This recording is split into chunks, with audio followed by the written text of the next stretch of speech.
Hey guys, HDvee here, and welcome back to a brand new video going over Pokemon Sword and Pokemon Shield. Now, we all thought that the Pokedex size was 400, but because of the data mining of the games, we now know that 35 old Pokemon have also made their way into Pokemon Sword and Shield. So the Pokedex size is about 435, but could be a little bit more. Not only that though, they've also cancelled a bunch of old moves from Sword and Shield as well, so that's very interesting decision on their part. Either way, we're going to be going over all of that today, so if you're excited for the video, please do consider hitting that like button down below. Let's try and smash 750 likes. Drop a comment, did your favorite Pokemon make its way into Sword and Shield? I'd love to hear if it has or not. And of course, subscribe as well if you're brand new. Ring the notification bell. We're going to be going live on Thursday at 1 o'clock GMT time for about 8 hours shiny hunting, so if you're excited for that, make sure to subscribe. With all of that out of the way though, let's get into the video, and I really hope that you enjoy.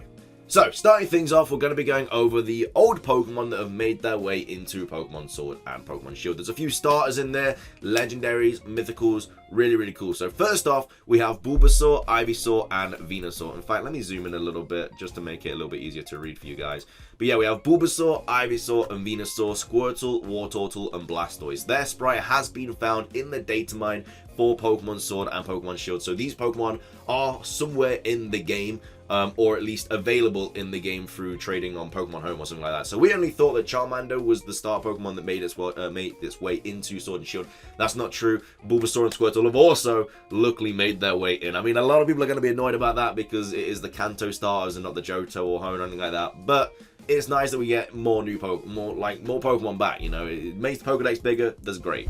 Next up, we do have Mewtwo and Mew. Now, this is why we did think the Pokedex was a little bit bigger, because when the Pokedex did get leaked a couple weeks ago, Mew wasn't in it, even though that we knew that Mew was in the game because the company had come out and said that you can get Mew in Pokemon Sword and Pokemon Shield. So we knew that Mew was somewhere in the game, which is why we thought the Pokedex being 400 could be a little bit iffy, but Mewtwo and Mew are in Pokemon Sword and Pokemon Shield. I would have been surprised if Mewtwo wasn't, and obviously when Mew's in the game, Mewtwo usually is as well. Then we have Celebi and Jirachi, so two more mythical Pokemon from Johto and Hoenn. They'll probably be available through events or something, or maybe we can just trade them across from Pokemon Home when that is released.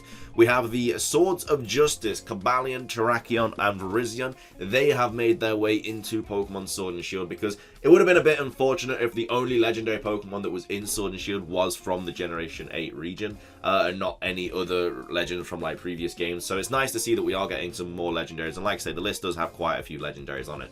Next up, we have Reshiram, Zekrom, Kyurem, all making their way into Pokemon Sword and Shield. So a little love for Gen 5. I think Gen 5 is actually the region that had the most Pokemon in Sword and Shield, and now even more thanks to the legendary, so that's really cool. And then we have Keldeo, which is another mythical Pokemon, obviously part of the Swords of Justice technically, but that has also made its way into Pokemon Sword and Shield. And then something that's really cool is we've actually got the Gen 7 starters as well. We have Rowlet, Dartrix, Decidueye, Litten, Torracat, Incineroar, and then Popplio, Brionne, and Primarina. The Gen 7 starters have made their way into Sword and Shield, which is really cool. I'm happy about it.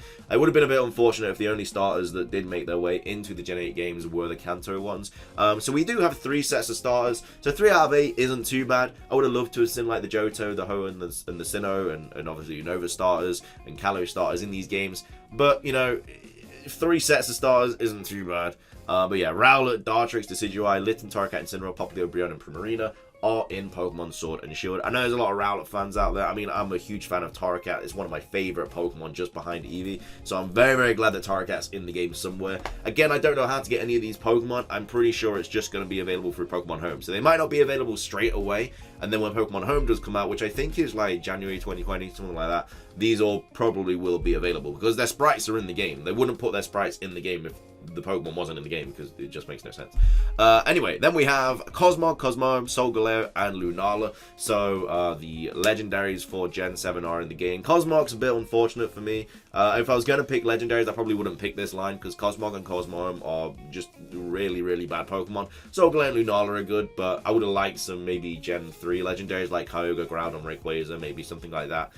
Then we have Necrozma, Marshadow. So Necrozma, obviously, I don't know if Ultra Necrozma's in the game. I mean, Z moves aren't in the game, we already know that. They have all been scrapped. So I don't know if Ultra Necrozma is going to be in the game or anything like that. And then we have Marshadow, Zeraora, and then we do have Meltan and Melmetal. So a lot of people were like, why are Meltan and Melmetal not in the game? They're like the new Pokemon. How can they only be available in Let's Go, Pikachu and Eevee and Pokemon Go? They are in Pokemon Sword and Shield. It would have been stupid if they weren't in. Like, I wouldn't have believed it, to be fair. But yeah, Meltan and Melmetal are in Pokemon Sword and Shield. So this list basically just got like loads of legendaries and mythicals and star Pokemon into the games, which is really cool. You know, I'm happy that a lot more Pokemon made it. So that means the deck size is about 435. I think the data miner also said that like there's 2 more slots or something that could be mythical Pokemon that come out in DLC. They usually do that anyway. They bring out old like new mythicals, as they did with Pokemon Let's Go, Pikachu and Eevee, with like Meltan and Melmetal. But yeah, mythicals usually just come out a little bit later on. But that's really cool to see that. So let me know, did your favorite Pokemon make the list? I'm sure there's a lot of like good Pokemon on this list. So, you know, Bulbasaur, Squirtle, the starters, everything like that. I'm sure a lot of people do love and are happy to see them in Pokemon Sword and Pokemon Shield. So that's the new Pokemon that made it its way into the game. But with every good thing, there's also a bad thing as well. And a lot of moves have been cut from Pokemon Sword and Pokemon Shield. No idea why, but they have been. So Karate Chop's been cut, Double Slap, Comet Punch, Razor Wind, Jump Kick and Rolling Kick have all been cut. Twin Needle's been cut, Sonic Boom and Dragon Rage, making Nuzlocking this game a little bit easier. Dragon Rage and Sonic Boom are Nuzlocke killers, so the fact that they're not in the game anymore will make that a little bit easier. The only thing is, I'm not sure what's going to happen when the Pokemon learns the move. Or unless it's just been taken off. Let's take, I don't know, something that can learn Sonic Boom, for example. Voltorb, even though I don't think Voltorb's in the game. Let's say it just is. Voltorb learns Sonic Boom. What happens in the game then? Like, does it just not learn it anymore, or does it just say you can't learn that move? I'm not sure how it's gonna tackle that situation.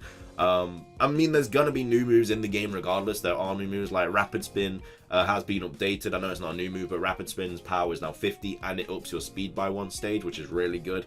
I think Silvalley's, I can't remember the name of its attack, multi-attack or whatever, that's been up from like 90 power to 120 power. And then there's a bunch of brand new moves as well that I'm not going to go into because they're obviously spoilers and stuff, but a lot of new moves have made their way into Pokemon Sword and Shield. It's just unfortunate that they had to cut a load. Then Meditate is out, Rage is out, Barrier, Bide is out, which is very interesting, Mirror Move is out, Egg Bomb, Bone Club, Clamp, Spike Cannon, Constrict, Kinesis, Barrage, Bubbles out, Dizzy Punch is out, Flash is out, Psywave, Sharpen, Spiderweb. If Sticky Web was out, that would be a huge problem. Nightmare is out, Feint Attack is out, which is kind of interesting because a lot of Pokemon do learn Feint Attack. Foresight's out, Return, Frustration are out, which, you know, they are used quite a lot in competitive. Especially for like Pokemon that change normal type moves to like flying or fairy or whatever. Magnitude's out, Pursuit is out of the game, which is a huge game changer for me. And not only that, Hidden Power as well. Pursuit and Hidden Power are like the 2 biggest moves on this list that I cannot believe have not made their way into Pokemon Sword and Pokemon Shield. Because so many Pokemon, well, I mean, every Pokemon learns Hidden Power, and then Pursuit as well is, you know, that is a huge move in competitive, being able to Pursuit trap Pokemon in. So yeah, that's that. I can't believe they've taken that out. Really, I'm very, very shocked. Smelling Salts is gone, Assist is gone, Refresh is gone, Snatch, Secret Power is gone, which basically means there's no secret bases in this game. Camouflage, Mud Sport, Ice Ball is gone, Needle Arm, I always forget to say this, Udder Sleuth, Udder Slice, something like that. Silverwind, Grass Whistle is gone, which is interesting. Signal Beam, Sky Uppercut, Water Sport, Miracle Eye, Wake Up Slap, Natural Gift, Embargo is gone, Trump Card, Heal Block, Ring Out, Lucky Chant, Me First, which is, you know, used quite a lot in VGC. Punishment is gone, which is an interesting move. I mean, I don't think Arceus is in the game, so Mud Bomb's gone, Mirror Shot, Rock Climb is gone. I mean, that is obviously a HM, and HMs aren't in the game, so that makes sense. Magnet Bomb, Captivate, Heal Order, Ominous Wind, Telekinesis is gone, Flame Burst is gone, Synchronize, Chip Away, Skydrop, Bestow has gone, which is interesting, because like if SOS was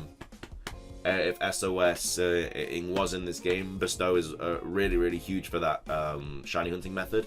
Hot Stamp, Steamroller, Rototil is gone, Eon Deluge, Breakneck Blaze, and then these are all just like Z moves and stuff like that, so all out pummeling, which we knew weren't in the game regardless. So over 100 moves have been taken out of Pokemon Sword and Shield. Zippy Zap's been taken out, Splishy Splash, Floaty Fall, Pika Pow. I mean, these are all from Let's Go Pikachu and Eevee. But yeah, 144 moves have been taken out of Pokemon Sword and Pokemon Shield, which is crazy if you ask me. And a lot of big ones as well, like Pursuit, like Feint Attack, like Hidden Power. I don't know why they've done it. I really don't know. So I don't know how they're going to tackle the situation when that Pokemon would learn that move. Like, Machop's in the game. So what happens when Machop tries to learn Karate Chop? Is it just out of the game now? Does it say it can't learn it? Or does it just not learn anything on that move? Or maybe it gets replaced by something else. There's a lot of cool new moves in the game, but I don't know why they took all these out. It doesn't really make sense to me. But that's going to be everything for today's video. If you guys did enjoy it, please do consider hitting that like button down below. Let's try and smash 750 likes on today's video.